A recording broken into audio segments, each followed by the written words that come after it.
God uses people. And he doesn't have to, but he does.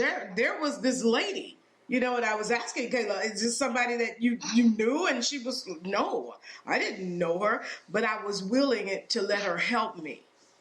And I was at a point to where I knew that she said, no matter who I called, they wouldn't have been able to help me. But when you call upon the Lord, he can help you. And he will send somebody that won't judge you, that won't diminish what you're going through, that won't make your pain trivial. They will have a word of prayer or a word from God for you. And you can depend on God like that. And somebody needs to know that tonight, that God will hear you. One thing she said, you know, when I reached my lowest, I could go no further. And she described it as I was spinning and I wanted to end it.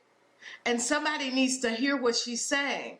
But when she cried out to God, he sent somebody, not even somebody she knew, but the woman had what she needed, which was prayer at that time. And she was able to pray with Kayla and to let her know that God did hear her and that he is concerned about her, concerned enough to send a lady that she didn't even know. So we can depend on God like that. And I need somebody to hear that. And maybe you're her age at 23, maybe you're 63. Yes. But when you reach the end and when you call upon the Lord, he will in no wise cast you away. Right. He's not going to cast you away. He's not going to push you aside. God's not going to make you feel foolish for the way you're feeling. He's going to come and he's going to help you. So I want to talk now, though, Kayla, a little bit about the church that you say you're a part of. You said on some Sunday, you know, you're in church. And I want to know, what do you think is really happening with our church now? Because we have been out of church for so long and now people are starting to come back. What do you feel like the role of people your age, young people, is in our going forward in the church? Since COVID, or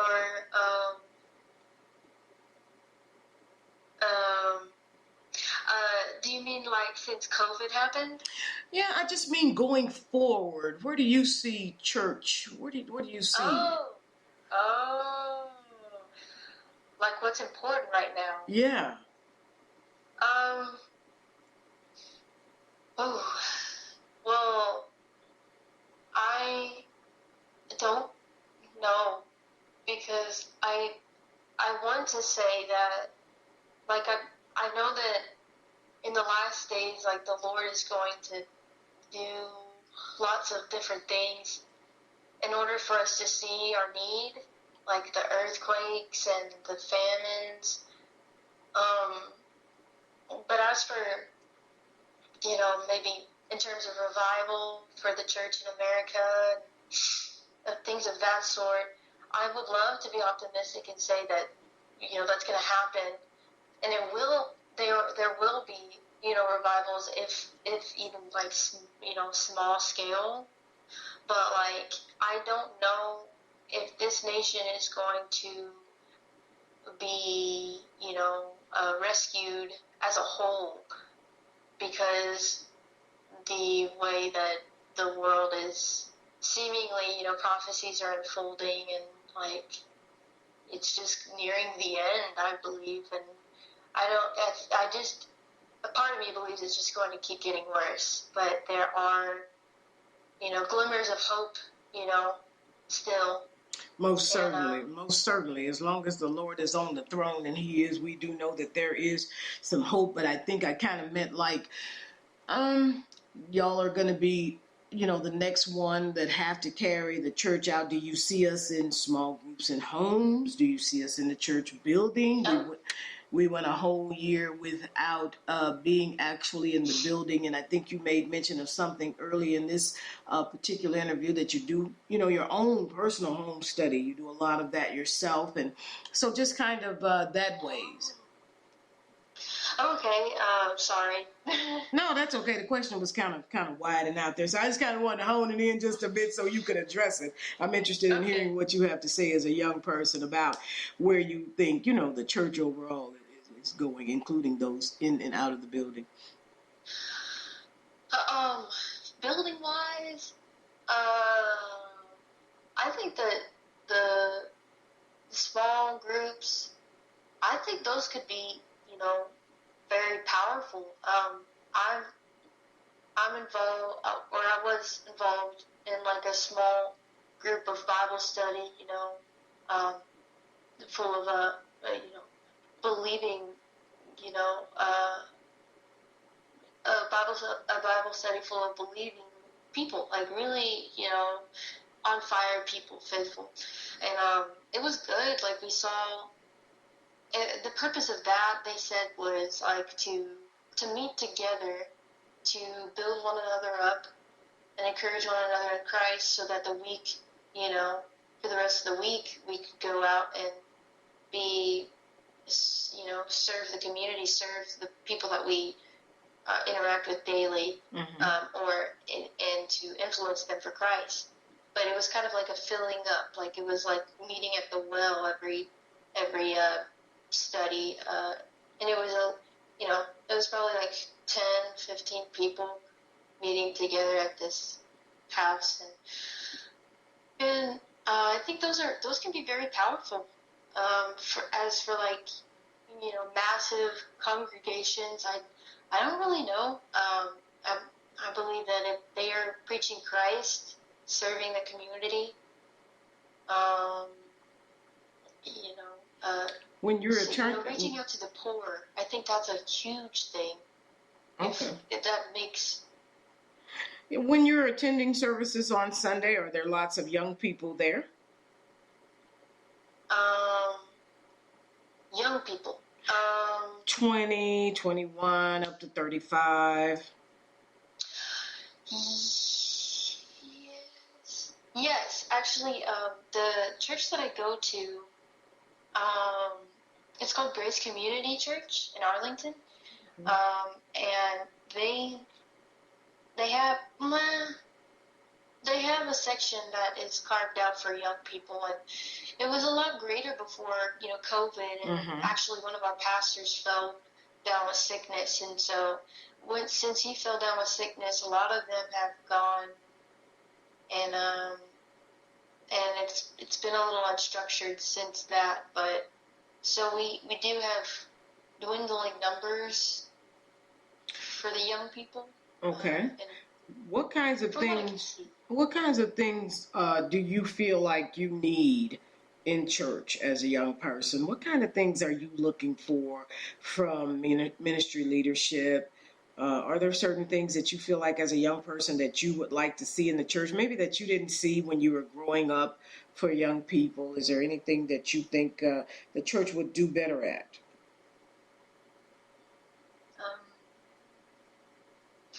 Maybe if I think there are opportunities for the young people at the church that I go to now, at least. Okay.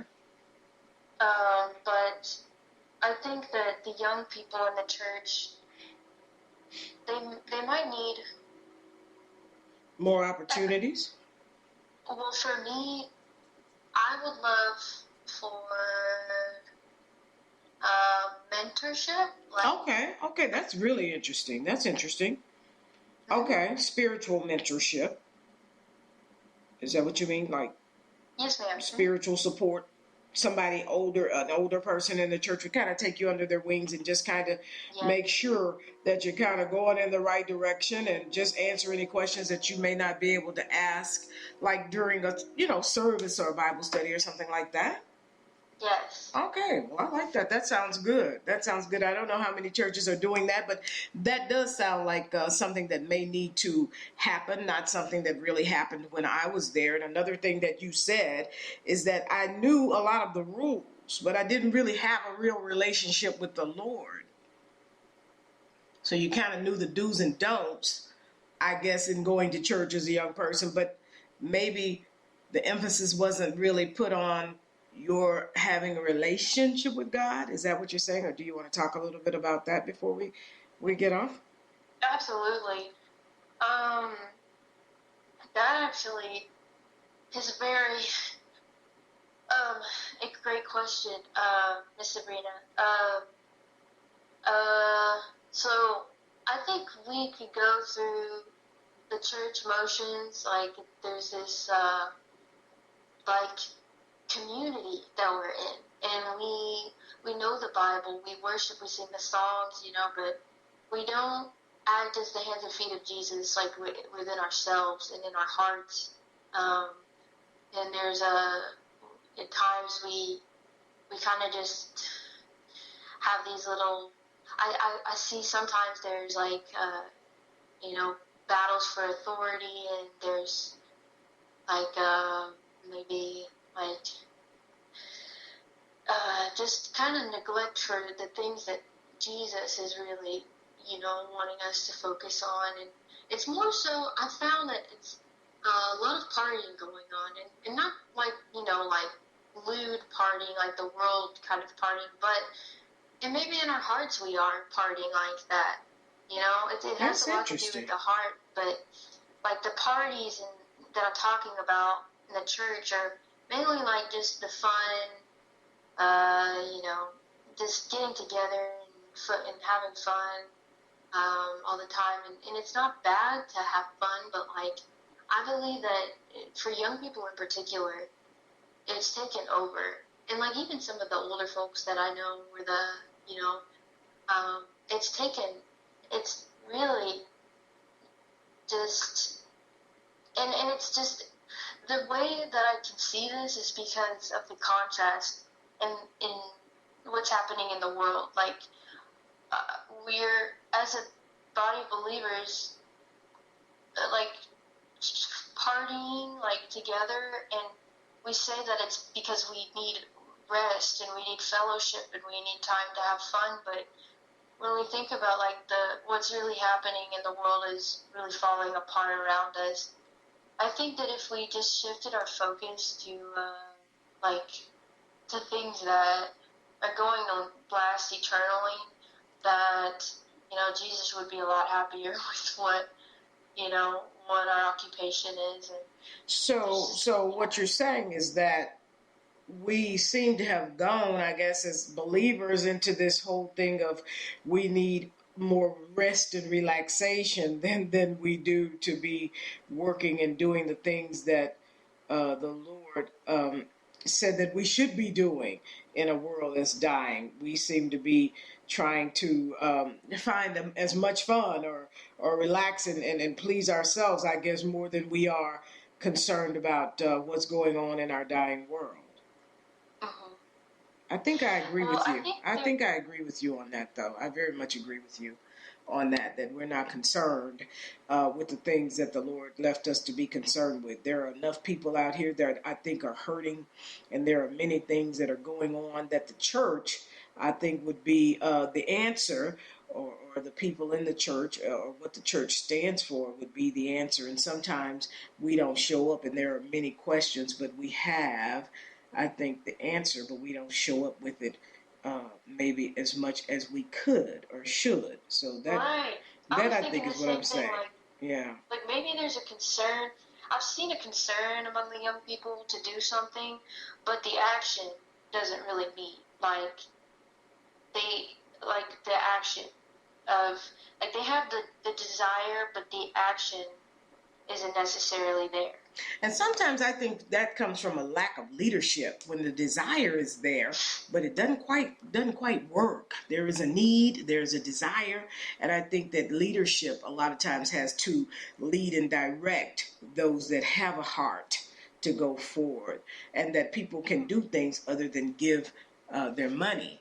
That they are willing. We have a generation that's willing to get out here and to help. And sometimes I think that the leadership is not there to lead them. So let's go. Let's kind of wrap it up because Kayla, honestly, you have been such a great guest. I think I could go on for a little bit longer, but I want to just ask. if we can pray, I'd like to pray, because I believe that a lot of the things that you touched on tonight, I believe we've got listeners and people are going to listen, and they're going to be, where you are, and they're going to be where